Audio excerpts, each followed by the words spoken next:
갑은 을에게 1억 원을 빌려주었다. 을은 자기 토지에 저당권을 설정해주었다. 하지만 을은 그 토지를 계속 사용하고 있다. 갑은 말한다. 돈을 못 갚으면 이 토지로 변제받겠습니다. 여기서 문제되는 권리가 저당권이다. 저당권은 채무자나 제3자가 제공한 부동산에 채권의 담보로 잡는 권리다. 중요한 점은 저당권자는 목적물을 넘겨받지 않는다는 것이다. 질권은 담보물을 채권자에게 넘긴다. 하지만 저당권은 채무자가 부동산을 계속 사용하게 되면서 등기로 담보권을 설정한다. 그래서 을은 토지에 저당권을 설정해주고도 계속 그 토지를 사용할 수 있다. 다만 을이 돈을 갚지 않으면 갑은 저당권을 실행해 그 토지의 경매대금에서 우선 변제를 받을 수 있다. 시험에서는 이렇게 정리하면 된다. 저당권은 목적물을 채권자에게 넘기지 않고 등기를 통해 설정하는 담보물권이다. 정리하면 이렇다. 저당권은 부동산을 계속 사용하게 되면서 채권을 담보하는 권리다. 물권법에서 중요한 질문은 누가 점유하고 있냐가 아니라 그 부동산에 저당권 등기가 되어 있는가이다. 갑은 을에게 1억 원을 빌려주었다. 을은 말했다. 제 토지를 담보로 잡으세요. 하지만 아직 저당권 등기는 하지 않았다. 갑은 말한다. 담보로 하기로 약속했으니 저당권이 생긴 것 아닌가요? 여기서 봐야 할 것은 저당권의 성립 요건이다. 저당권은 부동산을 목적으로 하는 담보물권이다. 부동산 물권이므로 저당권 설정 계약만으로는 부족하고 저당권 설정 등기가 필요하다. 즉 갑과 을이 토지를 담보로 하기로 약정했더라도 등기를 하지 않았다면 저당권은 아직 성립하지 않는다. 이 경우 갑은 을에게 저당권 설정 등기를 해달라고 청구할 수는 있다. 하지만 등기 전에는 저당권자로서 경매를 신청하거나 우선 변제를 주장하기 어렵다. 시험에서는 이렇게 정리하면 된다. 저당권은 저당권 설정 계약과 저당권 설정 등기가 있어야 성립한다. 정리하면 이렇다. 저당권은 담보 약정만으로 생기지 않고 등기를 해야 물권으로 성립한다. 물권법에서 중요한 질문은 담보로 하기로 했나가 아니라 저당권 설정 등기를 마쳤는가이다. 갑은 을에게 1억 원을 빌려주었다. 을은 자기 토지에 저당권을 설정해주기로 했다. 갑은 묻는다. 저당권은 아무 물건에나 설정할 수 있나요? 여기서 봐야 할 것은 저당권의 객체다. 저당권은 원칙적으로 부동산을 목적으로 하는 담보물권이다. 토지나 건물처럼 등기로 공시할 수 있는 재산이 대표적인 저당권의 대상이다. 질권과 비교하면 다르다. 질권은 보통 동산을 채권자에게 넘겨 담보로 잡는다. 반면 저당권은 부동산을 채무자가 계속 사용하게 되면서 등기로 담보권을 설정한다. 그래서 을은 토지에 저당권을 설정해주고도 그 토지를 계속 사용할 수 있다. 다만 돈을 갚지 않으면 갑은 저당권을 실행해서 그 부동산의 경매대금에서 우선 변제를 받을 수 있다. 시험에서는 이렇게 정리하면 된다. 저당권은 부동산을 목적으로 하고 목적물의 점유 이전 없이 등기로 설정되는 담보물권이다. 정리하면 이렇다. 저당권은 물건을 넘겨받는 담보가 아니라 부동산을 등기로 잡아두는 담보다. 물권법에서 중요한 질문은 담보물을 가지고 있나가 아니라 저당권의 목적물이 등기 가능한 부동산인가이다. 갑은 을에게 1억 원을 빌려주었다. 을은 자기 토지에 저당권을 설정해주었다. 이때 갑이 가진 1억 원 대여금 채권이 저당권으로 담보되는 채권이다. 이것을 피담보 채권이라고 한다. 저당권은 혼자 존재하는 권리가 아니다. 반드시 담보하려는 채권이 있어야 한다. 돈을 빌려준 채권, 매매대금 채권, 공사대금 채권처럼 담보할 채권이 있어야 저당권도 의미가 있다. 만약 피담보 채권이 처음부터 없거나 나중에 변제로 사라지면 저당권도 함께 문제된다. 저당권은 그 채권을 확보하기 위해 붙어있는 담보물권이기 때문이다. 시험에서는 이렇게 정리하면 된다. 먼저 저당권 설정 계약과 등기를 본다. 그 다음 그 저당권이 어떤 채권을 담보하는지 확인한다. 정리하면 이렇다. 저당권은 부동산 자체를 가지는 권리가 아니라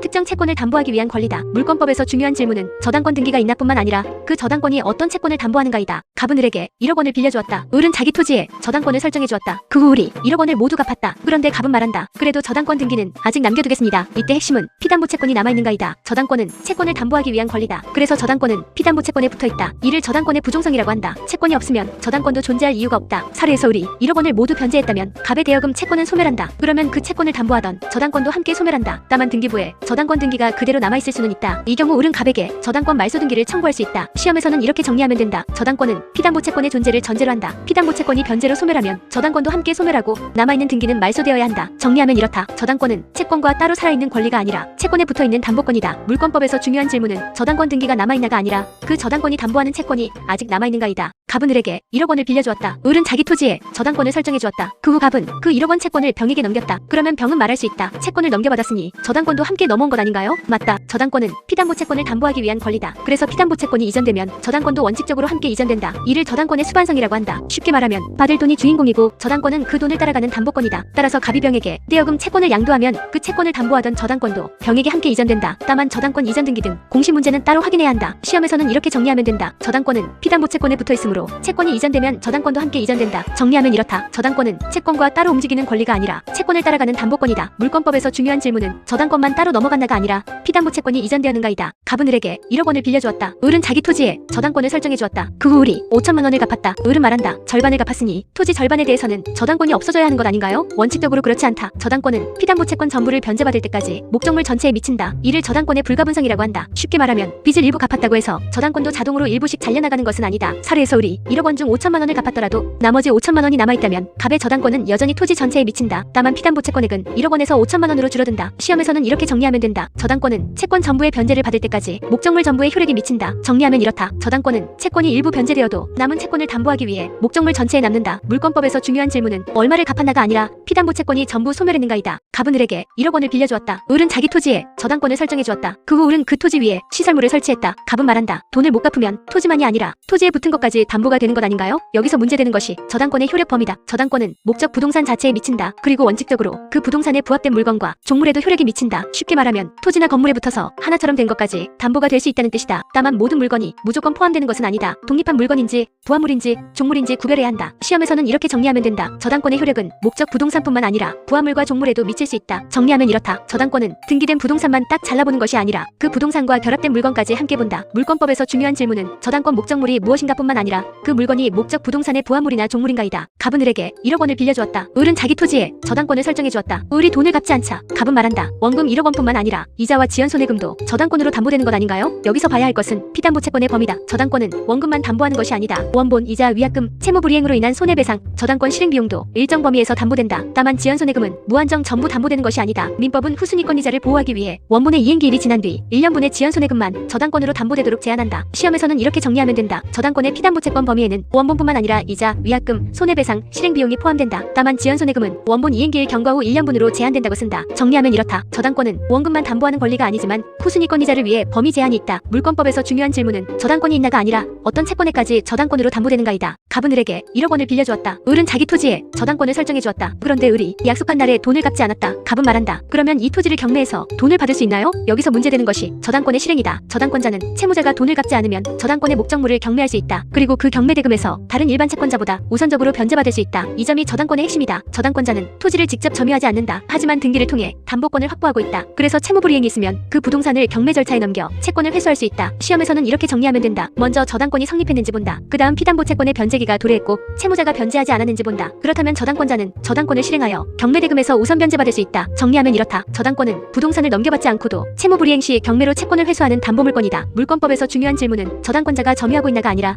저당권을 실행할 수 있는 채무불이행 상태인가이다. 갑은 을에게 1억 원을 빌려주었다. 을은 자기 토지에 저당권을 설정해주었다. 그 후 을이 돈을 갚지 못해 토지가 경매되었다. 을에게는 다른 채권자들도 있었다. 갑은 말한다. 저는 저당권자니까 경매대금에서 먼저 받을 수 있나요? 맞다. 저당권의 핵심 효력은 우선 변제권이다. 저당권자는 목적 부동산이 경매되면 그 경매대금에서 일반 채권자보다 먼저 변제받을 수 있다. 갑은 단순히 돈을 빌려준 채권자가 아니라 토지의 저당권 등기를 마친 저당권자다. 따라서 을의 다른 일반 채권자들보다 우선해서 변제받을 수 있다. 다만 저당권자가 여러 명이면 등기 순위가 중요하다. 먼저 등기한 저당권자가 나중 저당권자보다 우선한다. 시험에서는 이렇게 정리하면 된다. 저당권자는 저당 목적물의 경매대금에서 우선 변제를 받을 수 있다. 정리하면 이렇다. 저당권은 부동산을 담보로 잡고 경매대금에서 먼저 변제받는 권리다. 물권법에서 중요한 질문은 채권자가 몇 명인가가 아니라 누가 저당권 등기 순위에서 앞서는가이다. 갑은 을에게 1억 원을 빌려주고 을의 토지에 저당권을 설정했다. 그 후 병도 을에게 5천만 원을 빌려주고 같은 토지에 저당권을 설정했다. 을이 돈을 갚지 못해 토지가 경매되었다. 갑과 병은 모두 말한다. 저당권자니까 먼저 변제받겠습니다. 이때 중요한 것은 누가 먼저 등기했는가이다. 저당권자가 여러 명이면 우선순위는 등기 순서에 따라 정해진다. 먼저 등기한 저당권자가 선순위 저당권자이고 나중에 등기한 저당권자가 후순위 저당권자다. 경매대금이 나오면 선순위 저당권자가 먼저 변제받고 남는 금액이 있으면 후순위 저당권자가 변제받는다. 사례에서 갑이 먼저 등기했고 병이 나중에 등기했다면 갑이 병보다 우선한다. 시험에서는 이렇게 정리하면 된다. 저당권이 여러 개 있으면 각 저당권의 등기 순위를 확인한다. 선순위 저당권자가 먼저 변제받고 후순위 저당권자는 남은 금액에서 변제받는다. 정리하면 이렇다. 저당권의 순위는 원칙적으로 등기 순서로 정해진다. 물권법에서 중요한 질문은 누가 돈을 먼저 빌려줬나가 아니라 누가 저당권 등기를 먼저 했는가이다. 갑은 을에게 1억 원을 빌려주고 을의 건물에 저당권을 설정했다. 그런데 그 건물이 화재로 멸실되었다. 대신 을은 보험금 청구권을 가지게 되었다. 갑은 말한다. 건물은 없어졌지만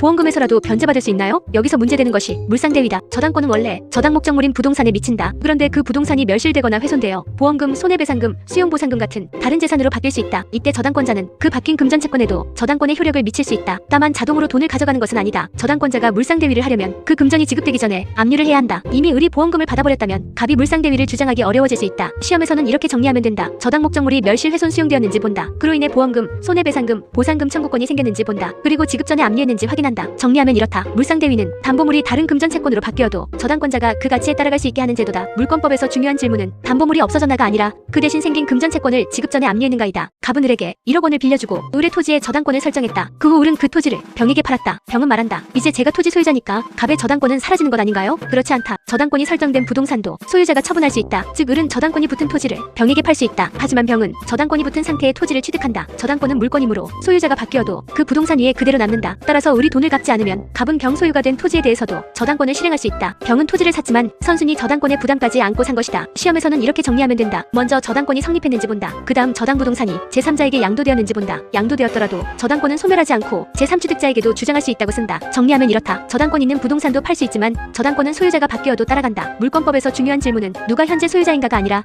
그 부동산에 먼저 설정된 저당권이 남아있는가이다. 갑은 을에게 1억 원을 빌려주고 을의 토지에 저당권을 설정했다. 그 후 을은 그 토지를 병에게 팔았다. 병은 토지를 샀지만 갑의 저당권은 그대로 남아있었다. 병은 말한다. 이 토지를 지키려면 제가 을의 빚을 대신 갚을 수 있나요? 가능하다. 저당 부동산을 산 제3취득자는 저당권 실행을 막기 위해 피담보 채무를 변제할 수 있다. 병이 갑에게 을의 빚 1억 원을 갚으면 갑의 채권은 소멸하고 저당권도 함께 소멸한다. 그러면 병은 자기 토지가 경매되는 것을 막을 수 있다. 다만 병이 돈을 대신 갚았다고 해서 그 손해를 그대로 떠안는 것은 아니다. 병은 원래 채무자인 을에게 구상이나 대위 문제가 생길 수 있다. 시험에서는 이렇게 정리하면 된다. 저당 부동산이 제3자에게 넘어가도 저당권은 남는다. 하지만 제3취득자는 저당권 실행을 막기 위해 채무를 변제할 수 있다. 정리하면 이렇다. 제3취득자는 저당권 부담 있는 부동산을 샀다면 채무를 대신 갚아 경매를 막을 수 있다. 물권법에서 중요한 질문은 토지를 샀나가 아니라 그 토지에 남은 저당권을 어떻게 처리할 수 있는가이다. 갑은 을에게 1억 원을 빌려주고 을의 토지에 저당권을 설정했다. 그 후 을은 그 토지를 병에게 팔았다. 병은 토지를 산 뒤 무너진 담장을 고치고 배수시설도 정비했다. 그런데 을이 돈을 갚지 못해 토지가 경매되었다. 병은 말한다. 제가 이 토지를 보존하고 가치를 높이는 데 돈을 썼는데 이건 어떻게 되나요? 여기서 문제되는 것이 제3취득자의 비용 상환이다. 저당 부동산을 산 제3취득자가 그 부동산의 보존이나 개량을 위해 필요비 또는 유익비를 지출한 경우가 있다. 이 경우 제3취득자는 경매대금에서 일정한 범위로 상환을 받을 수 있다. 예를 들어 토지가 무너지지 않게 한 비용은 필요비,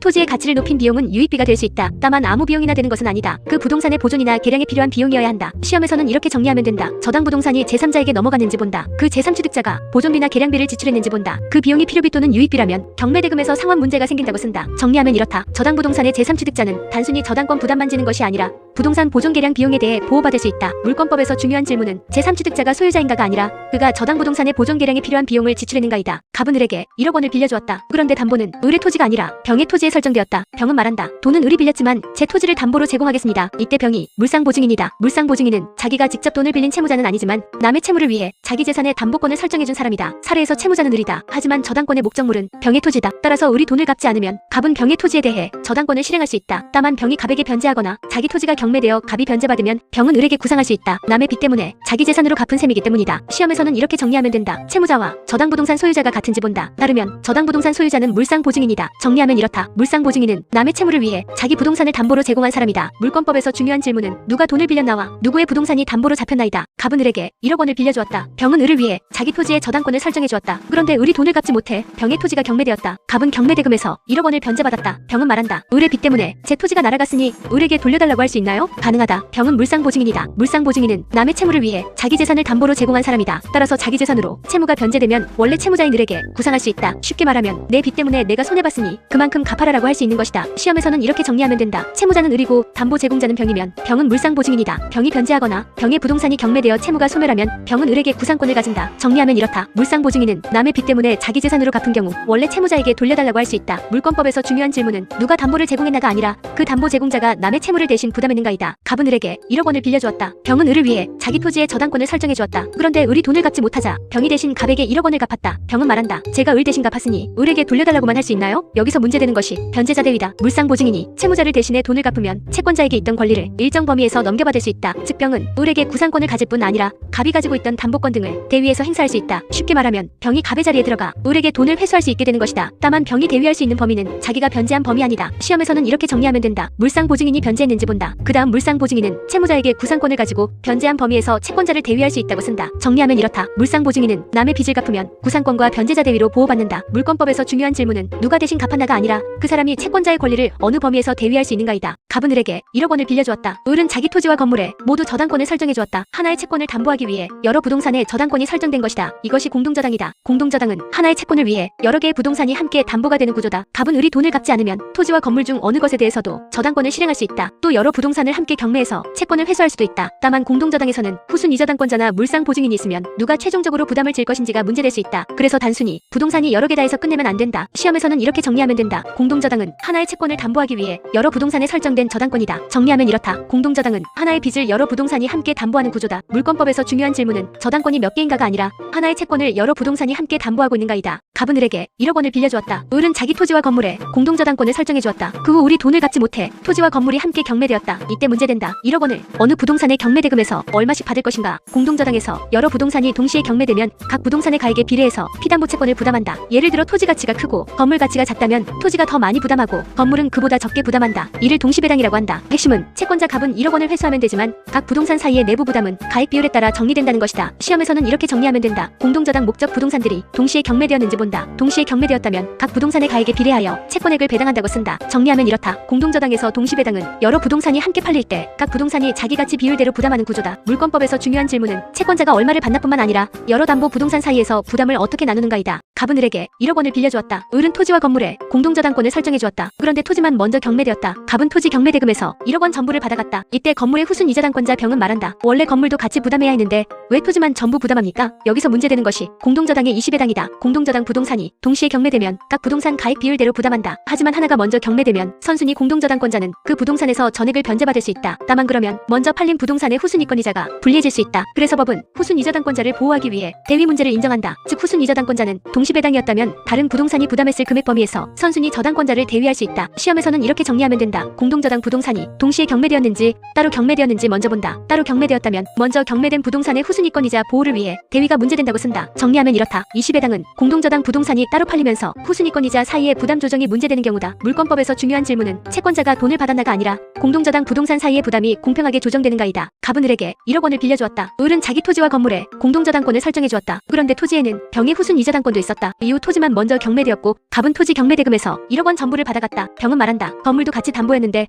왜 토지만 전부 부담합니까? 여기서 문제되는 것이 후순 이저당권자의 대위다. 공동저당 부동산이 동시에 경매되었다면 토지와 건물이 각 가액 비율대로 부담했을 것이다. 그런데 토지만 먼저 경매되어 갑이 전액을 받아가면 토지의 후순 이저당권자 병은 불리해진다. 그래서 병은 동시배당이었으면 건물이 부담했을 금액 범위에서 갑의 저당권을 대위할 수 있다. 쉽게 말하면 원래 건물이 부담했어야 할 몸만큼은 내가 갑의 지위를 이어받겠다는 것이다. 시험에서는 이렇게 정리하면 된다. 공동저당 부동산 중 일부가 먼저 경매되었는지 본다. 그 부동산에 후순 이저당권자가 있으면 동시배당이었다면 다른 부동산이 부담했을 금액을 계산한다. 그 범위에서 후순 이저당권자의 대위를 인정할 수 있다. 정리하면 이렇다. 공동저당에서 20배당이 되면 먼저 경매된 부동산의 후순 이저당권자를 보호하기 위해 대위가 문제된다. 물권법에서 중요한 질문은 먼저 팔린 부동산에서 얼마를 받았나가 아니라 동시배당이었다면 각 부동산이 얼마씩 부담했을 것인가이다. 갑은 을에게 1억 원을 빌려주었다. 을의 토지와 병의 건물이 함께 갑의 채권을 담보하게 되었다. 을은 채무자이고 병은 자기 건물을 담보로 제공한 물상보증인이다. 그 후 병의 건물이 먼저 경매되어 갑이 1억 원을 모두 받아갔다. 병은 말한다. 을의 빚 때문에 제 건물이 팔렸으니 제가 을에게 돌려달라고 할 수 있나요? 가능하다. 병은 물상보증인이므로 남의 채무를 위해 자기 재산을 담보로 제공한 사람이다. 따라서 병의 건물이 경매되어 갑의 채권이 변제되었다면 병은 을에게 구상할 수 있다. 또 병은 일정 범위에서 갑의 저당권을 대위할 수 있다. 즉 병은 단순히 손해만 보는 것이 아니라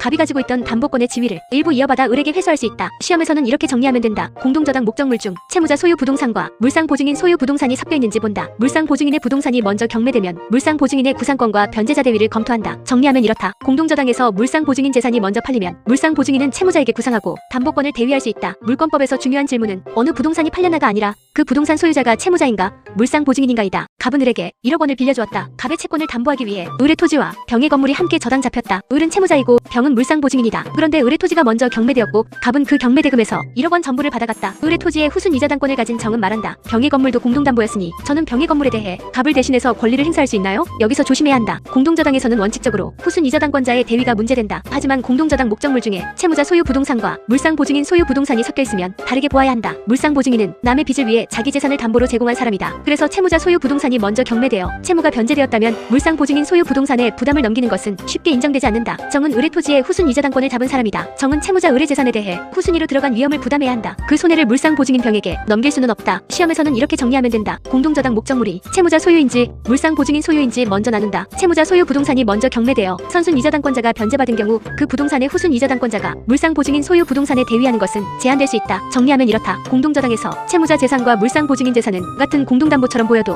부담의 순서가 다르다. 물권법에서 중요한 질문은 공동저당인가에서 끝나는 것이 아니라 그 부동산의 소유자가 채무자인가 물상 보증인인가이다. 가분행은 을회사와 계속 거래를 하기로 했다. 을은 필요할 때마다 돈을 빌리고 일부 갚고 다시 빌리기도 했다. 갑은 을의 토지에 근저당권을 설정했다. 여기서 일반 저당권과 근저당권을 구별해야 한다. 일반 저당권은 특정한 채권을 담보한다. 예를 들어 1억 원 대여금 채권처럼 피담보 채권이 정해져 있다. 반면 근저당권은 계속적 거래 관계에서 생기는 불특정한 채권을 최고액의 범위 안에서 담보한다. 즉 채권액이 늘었다 줄었다 할 수 있는 경우에 많이 쓰인다. 예를 들어 최고액이 1억 5천만 원이면 실제 채무가 변동하더라도 그 범위 안에서 담보된다. 시험에서는 이렇게 정리하면 된다. 일반 저당권은 특정 채권을 담보한다. 근저당권은 계속적 거래에서 생기는 채권을 채권 최고액 범위에서 담보한다. 정리하면 이렇다. 근저당권은 확정된 한 번의 빚이 아니라 계속 변하는 채무를 담보하기 위한 저당권이다. 물권법에서 중요한 질문은 저당권인가가 아니라 특정 채권을 담보하는가 최고액 안에서 계속 변하는 채권을 담보하는가이다. 가분행은 을회사의 토지에 근저당권을 설정했다. 채권 최고액은 1억 5천만 원이었다. 그런데 을의 실제 빚은 2억 원까지 늘어났다. 갑은 말한다. 실제 빚이 2억 원이니 2억 원 전부를 저당권으로 받겠습니다. 가능할까? 아니다. 근저당권은 계속 변하는 채권을 담보하지만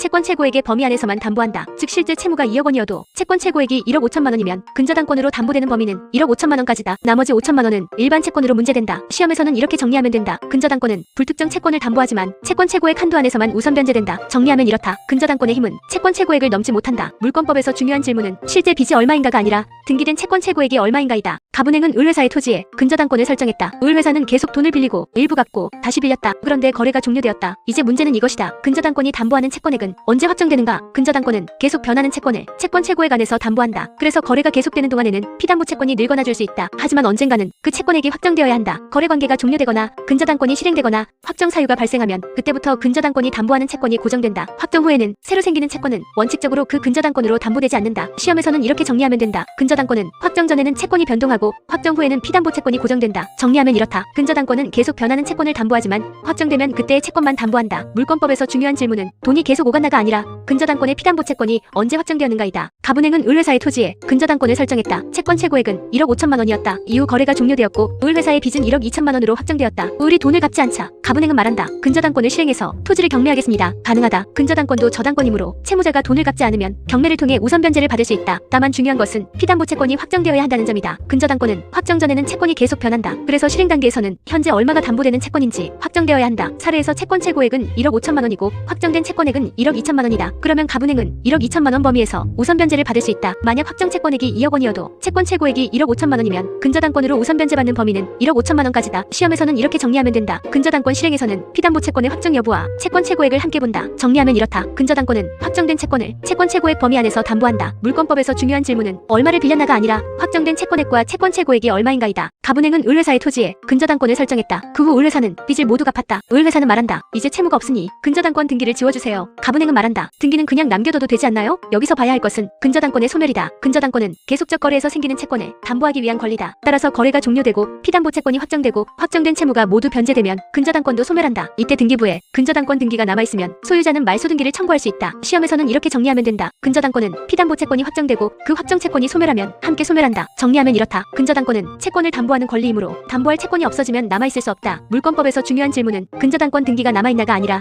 확정된 피담보 채권이 아직 존재하는가이다. 갑은 을의 토지에 저당권을 설정했다. 그 후 을은 그 토지 위에 건물을 지었다. 을이 돈을 갚지 않자 갑은 말한다. 토지만 경매하면 곤란하니 건물까지 함께 경매할 수 있나요? 여기서 문제되는 것이 일괄경매 청구권이다. 토지에 저당권이 설정된 뒤 그 토지 위에 건물이 지어진 경우 저당권자는 토지와 건물을 함께 경매할 수 있다. 다만 중요한 점이 있다. 갑의 저당권은 원래 토지에만 설정되어 있다. 따라서 건물까지 함께 경매할 수는 있어도 우선 변제는 원칙적으로 토지 경매대금에서만 받는다. 건물 경매대금에서까지 당연히 우선 변제받는 것은 아니다. 시험에서는 이렇게 정리하면 된다. 토지 저당권 설정 후 건물이 신축되었는지 본다. 그 경우 저당권자는 토지와 건물의 일괄경매를 청구할 수 있다. 정리하면 이렇다. 일괄경매 청구권은 토지와 건물을 함께 팔 수 있게 하는 제도이지 건물까지 담보권이 확장되는 제도는 아니다. 물권법에서 중요한 질문은 함께 경매할 수 있나와 어느 대금에서 우선 변제받을 수 있나를 구별하는 것이다. 갑은 을의 토지에 저당권을 설정했다. 그 당시 그 토지 위에는 을 소유의 건물도 있었다. 이후 을이 돈을 갚지 못해 토지가 경매되었다. 병이 토지를 낙찰받았다. 병은 말한다. 이제 토지는 제 것이니 건물을 철거하세요. 을은 말한다. 건물은 그대로 둘 수 있는 권리가 인정되지 않나요? 여기서 문제되는 것이 저당권 실행과 법정지상권이다. 저당권 설정 당시 토지와 건물이 같은 사람 소유였고 저당권 실행으로 토지와 건물의 소유자가 달라지면 건물 소유자를 보호하기 위해 법정지상권이 성립할 수 있다. 즉 병이 토지를 낙찰받았다고 해서 항상 곧바로 건물 철거를 청구할 수 있는 것은 아니다. 시험에서는 이렇게 정리하면 된다. 저당권 설정 당시 토지와 건물이 같은 소유자였는지 본다. 그 후 경매로 토지와 건물 소유자가 관계가 달라졌는지 본다. 요건이 충족되면 건물 소유자에게 법정지상권이 인정될 수 있다. 정리하면 이렇다. 저당권 실행으로 토지와 건물 주인이 달라지면 법정지상권을 검토해야 한다. 물권법에서 중요한 질문은 토지를 누가 낙찰받았나가 아니라 저당권 설정 당시 토지와 건물이 같은 사람 소유였는가이다. 갑은 을의 토지에 저당권을 설정했다. 그런데 을이 그 토지에 흙을 파내고 시설물을 철거해서 토지 가치가 크게 떨어졌다. 갑은 말한다. 아직 돈을 갚을 날이 안 됐어도 이렇게 담보 가치를 떨어뜨리면 막을 수 있는 것 아닌가요? 맞다. 저당권자는 목적물을 점유하지 않는다. 하지만 저당권은 그 부동산의 교환 가치를 지배하는 권리다. 따라서 소유자가 저당 목적물의 가치를 부당하게 감소시키면 저당권 침해가 문제된다. 이 경우 저당권자는 방해 제거 청구나 방해 예방 청구를 할 수 있고 손해가 발생하면 손해배상도 문제될 수 있다. 시험에서는 이렇게 정리하면 된다. 저당권자는 목적물을 점유하지 않지만 담보 가치가 침해되면 저당권의 기한 보호를 받을 수 있다. 정리하면 이렇다. 저당권은 부동산을 직접 쓰는 권리는 아니지만 그 담보 가치를 지키는 권리다. 물권법에서 중요한 질문은 저당권자가 점유하고 있나가 아니라 저당 목적물의 담보 가치가 침해되었는가이다. 갑은 을에게 1억 원을 빌려주었다. 을은 자기 토지에 저당권을 설정해주었다. 그 후 갑은 병에게 말했다. 이 저당권만 병에게 넘기겠습니다. 이게 가능할까? 원칙적으로 어렵다. 저당권은 피담보 채권을 담보하기 위한 권리다. 따라서 저당권은 채권과 떨어져서 혼자 움직일 수 없다. 갑이 병에게 1억 원 채권을 넘기면 그 채권을 담보하는 저당권도 함께 넘어갈 수 있다. 하지만 채권은 그대로 갑에게 두고 저당권만 병에게 넘기는 것은 저당권의 부종성 수반성에 맞지 않는다. 시험에서는 이렇게 정리하면 된다. 저당권은 피담보 채권에 붙어있는 담보권이다. 따라서 채권 없이 저당권만 독립해서 양도하는 것은 어렵다. 정리하면 이렇다. 저당권은 부동산 위에 독립된 재산처럼 보이지만 실제로는 채권을 따라가는 담보권이다. 물권법에서 중요한 질문은 저당권을 넘겼나가 아니라